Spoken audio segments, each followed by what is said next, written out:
तो चलिए छात्रों, आपका एक बार फिर स्वागत है आज के इस वीडियो पर। और आज के इस वीडियो में कक्षा 8वीं विषय आपका सामाजिक विज्ञान का 16 आपका नंबर का असली पेपर का यहाँ पे आपका पार्ट आपका 3 लेके आ चुका हूँ। और क्या बात है।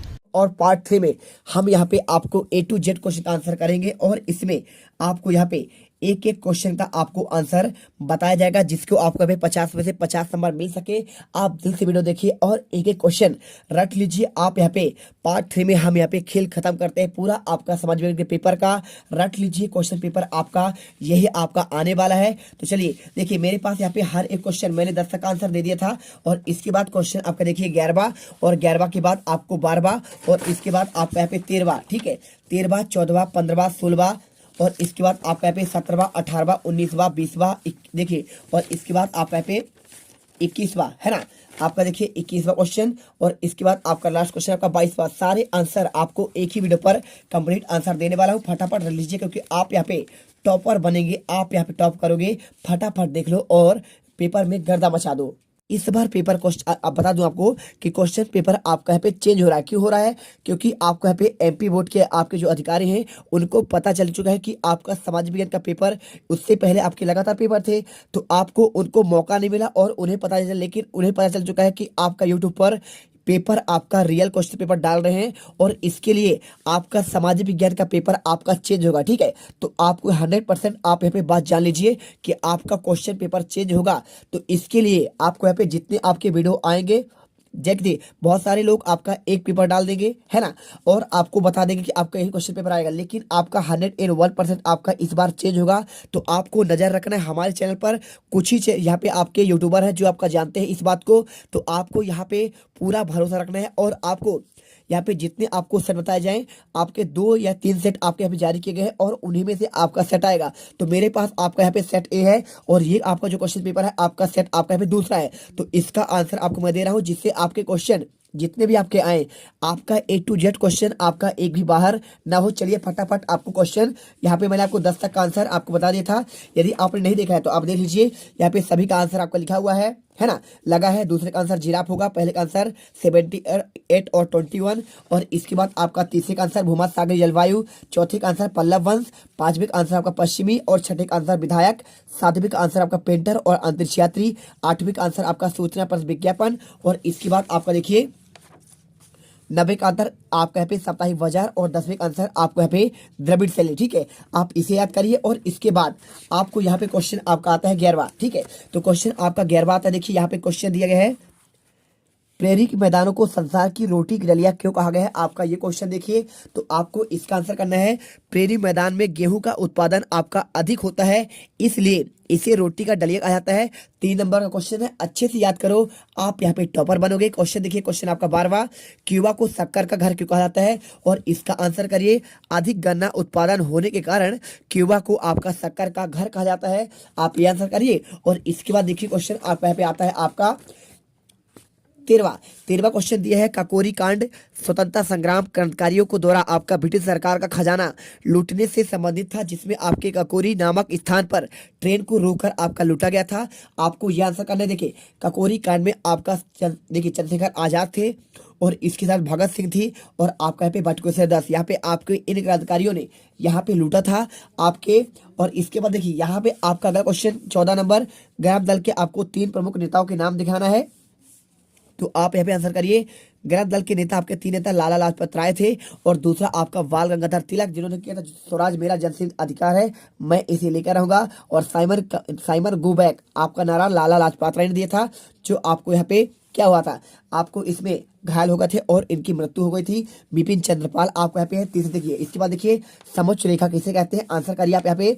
धरातल की बनावट और ढाल संबंधी छोटी छोटी आपके बातों को पूरा शुद्धता से आपका मानचित्र पर प्रदर्शित करने वाली विधि या माध्यम को समोच्च रेखा कहते हैं। देखिए अगर मैं आंसर की बात करूं तो आपका यहाँ पे आपका जो लिखा गया है समोच्च रेखा, तो यहाँ पे क्या होता है, धरातल पर आपका जो बनावट ढाल होता है, तो आपको यहाँ पे पूरी शुद्धता से आपको जो आपका मापी जाती है उसे कहते हैं, आपका यहाँ पे मानचित्र पर दर्शाया जाता है समोच्च रेखा। और इसके बाद क्वेश्चन आपका यहाँ पे 16वां, वैश्वीकरण को आपको कोई 3 आपको लाभ बताना है। तो इसका आंसर करें। पहला लिखिए, वैश्वीकरण के आपके कारण पूंजी का प्रवाह बढ़ता है, और साथ में देखिए दूसरा आपको यहाँ पे अंतर्राष्ट्रीय उत्पादन में वृद्धि होती है। वैश्वीकरण क्या है? आपका यहाँ पे ग्लोबलाइजेशन, यानी आपका पूरे विश्व में आपका कोई सामान, यदि इंडिया का आपका चावल है तो पूरे विश्व में जाता है। जहां जहां चावल नहीं होता है आपका ये होता है ग्लोबलाइजेशन। और इसके बाद अंतर्राष्ट्रीय उत्पादन की वृद्धि, यानी आपको अधिक मात्रा में उत्पादन किया जाए जिससे आपका हर एक देश पर जा सके और यहाँ पे हमारी आर्थिक स्थिति मजबूत हो सके। और इसके बाद क्वेश्चन यहाँ पे आपका तीसरा, अंतर्राष्ट्रीय सहयोग और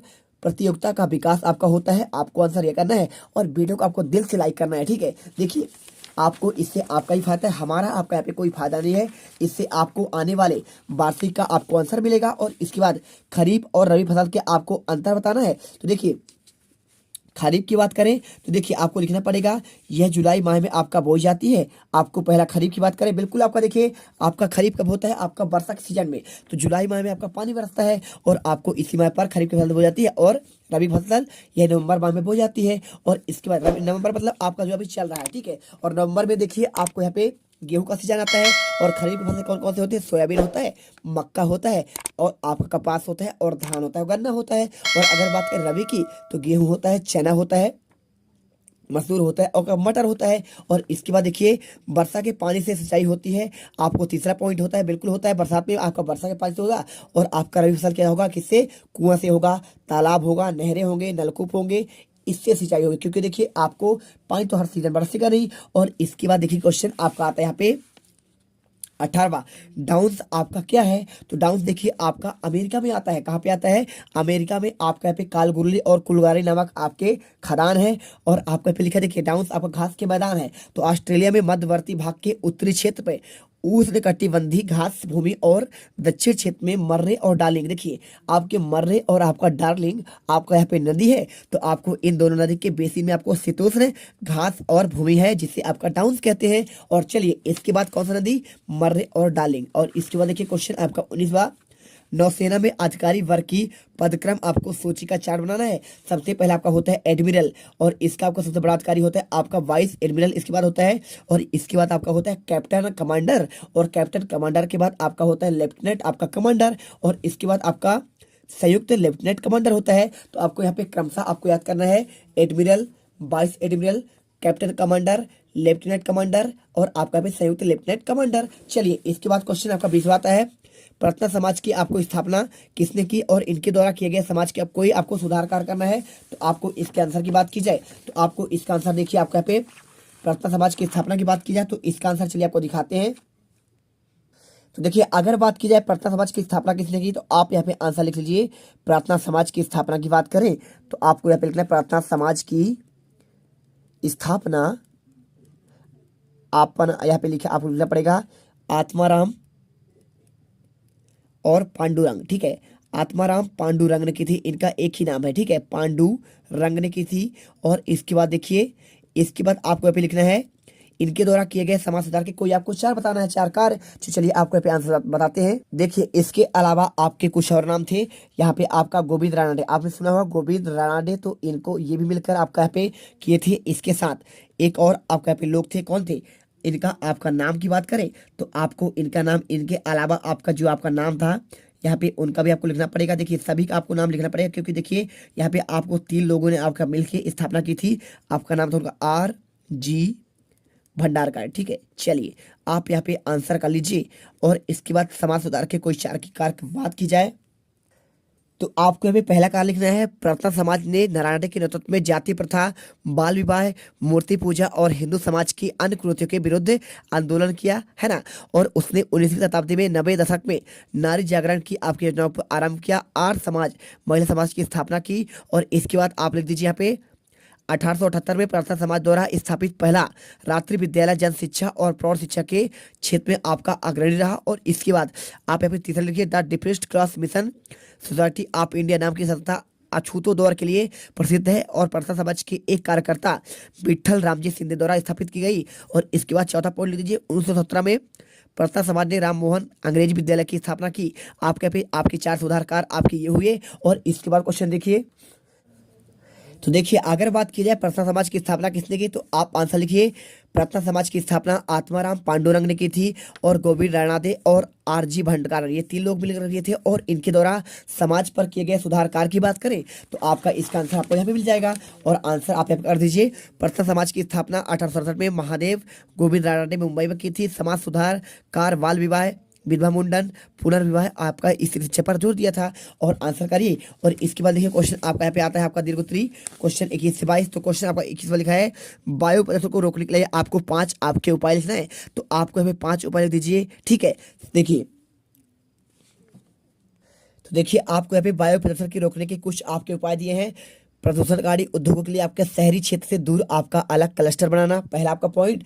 और दूसरा, ऐसी तकनीक इस्तेमाल करना जिससे धुएं का अधिकतम अवशोषित भाग हो जाए और अपशिष्ट पदार्थ गैस से अधिक मात्रा में वायु पर न मिल पाए। और वाहनों में ईंधन के निकलने वाले धुएं पर आपका नियंत्रण करना। और चौथा पॉइंट, धुआं, यहाँ पे आपको लिखना पड़ेगा धुआं रहित चूल्हे और सौर ऊर्जा का प्रोत्साहन। और इसके बाद जीवाश्म ईंधन का आपका न्यूनतम इस्तेमाल। और वनों की अनियंत्रित कटाई पर रोक लगाने के लिए साथ आपका निरंतर चलने वाले आपका वृक्षारोपण कार्यक्रम। तो आपको 1 2 3 4 5 6 दिए हैं आपका भाई, मात्र आपको 5 ही लिखने थे। आंसर करिए। और इसके बाद क्वेश्चन आपका यहाँ पे जल प्रदूषण आपका क्या है और जल प्रदूषण रोकने के आपके 5 उपाय की बात कर रहा है। तो आपका लास्ट क्वेश्चन चलिए आंसर देते हैं आपको। तो देखिए कारण की बात की जाए तो आपको पहले रखना है औद्योगिक क्षेत्रों में प्रयोग हुए जल का आपका जल स्रोतों जैसे नदियों, तालाबों और नहरों आदि में मिलना। दूसरा पॉइंट, घरेलू तथा कृषि कार्यों में प्रयोग होने वाले जल का आपका स्रोतों पर मिलना है। और तीसरा पॉइंट, घरेलू औद्योगिक चिकित्सीय क्षेत्र आवश्यकताओं का मिलना, ठीक है। आप यहाँ पे ऐसा करिए। और इसके बाद जल प्रदूषण को रोकने आपके 5 उपाय की बात कर रहा है। तो चलिए आपको यहाँ पे आंसर इसका दिखा देते हैं। तो देखिए आपका यहाँ पे रोकने का उपाय या फिर आपका जल प्रदूषण रोकने की आपका रोकथाम की बात कर रहा है। तो आंसर लिखिए यहाँ पे पहला पॉइंट, ठीक है। पहला पॉइंट हो जाएगा शासन द्वारा पर्यावरण प्रदूषण रोकने के लिए कुछ नियम बनाए गए हैं जिनका सभी नागरिकों और संस्थानों, उद्योग धंधों को अनिवार्यता पालन करना चाहिए। आपका यहाँ पे पहला आपका यहाँ पे रोकने का उपाय हो जाएगा। दूसरा, प्रत्येक घर पर सेप्टिक टैंक बनाया जाना चाहिए, आपका दूसरा पॉइंट। और शोधन के पूर्व औद्योगिक अपशिष्ट को जल पर नहीं छोड़ना चाहिए। और जल स्रोतों में आपको पशुओं को भी आपका नहीं धोना चाहिए। और इसके साथ कीटनाशियों, कवकनाशियों इत्यादि के रूप में निम्नीकरण योग्य पदार्थों का प्रयोग करना चाहिए। और इसके साथ खतरनाक कीटनाशियों और उपयोग में प्रतिबंध आपका लगाना चाहिए। जल स्रोतों के जल शोधन में पर विशिष्ट आपका ध्यान देना चाहिए। साथ में बड़ी बड़ी फैक्ट्रियों पर जल शोधन संयंत्रों को लगाना चाहिए। इनके द्वारा निकला गया जल शुद्ध होने के बाद आपका जल स्रोतों में जा सके। आपको यहाँ पे इतने सारे पॉइंट है, आप जो चाहिए आप यहाँ पे 5 कर लीजिए, पूरे नंबर आपको मिल जाएंगे। तो चलिए यहाँ से क्वेश्चन आपके 22 क्वेश्चन कंप्लीट होते हैं। और आपको यहाँ पे हर एक क्वेश्चन का हमने आंसर दे दिया है। आप फटाफट इन्हें याद कर लीजिए, तभी आप क्या कर पाएंगे, यहाँ पे आपका पेपर में टॉप कर पाएंगे। तो मिलते हैं नेक्स्ट वीडियो पर। जय हिंद, जय भारत। और वीडियो दिल से पसंद आई हो तभी आप लाइक करिएगा। और आपको यदि आने वाले रियल पेपर चाहिए तो आप यहाँ पे सब्सक्राइब करिए। और आपका यहाँ पे मिलते हैं नेक्स्ट वीडियो पर। अब तुम लोग गलती से अगर नए हो तो सब्सक्राइब करो, वो जो लाल वाला बटन है उस पर अपने जीजा जी फेंक के मारो या फूफा जी, मुझे नहीं पता, बस क्लिक हो जाना चाहिए। अब मैं भी जा रहा हूं, मुझे मुठिया पेलने जाना है। बाय।